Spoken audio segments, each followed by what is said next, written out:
আমি এই বড় পাথরটা একজন র্যান্ডম মানুষের সাথে বেঁধে রেখেছি। হাই। আর এই পাথরটা এই মানুষটাকে সমুদ্রের একেবারে নিচে নিয়ে যাবে। আর এটা 7টা ডেথ ট্র্যাপের মধ্যে প্রথম যা এর জন্য আমরা প্ল্যান করেছি। যেমন 100 ফুট উপরে শূন্যে ব্যালেন্স করা, 1000 পাউন্ডের ভাল্লুকের কাছ থেকে ব্যাগ চুরি করা, মাইনফিল্ডের মধ্য দিয়ে ড্রাইভ করা এবং এরকম আরো অনেক কিছু। আর যদি ও সবকটা সার্ভাইভ করতে পারে আমি ওকে $5 লাখ দেব। ঠিক আছে, আমি চললাম।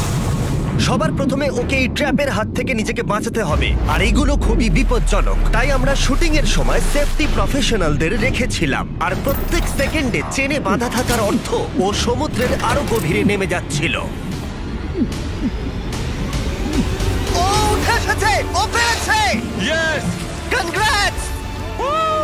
তুমি এখন $5 লাখ জেতার দিকে এক পায়ে গলে। ইয়েস! কিন্তু এর পরের চ্যালেঞ্জটার হাত থেকে বাঁচা অতটাও সহজ হবে না।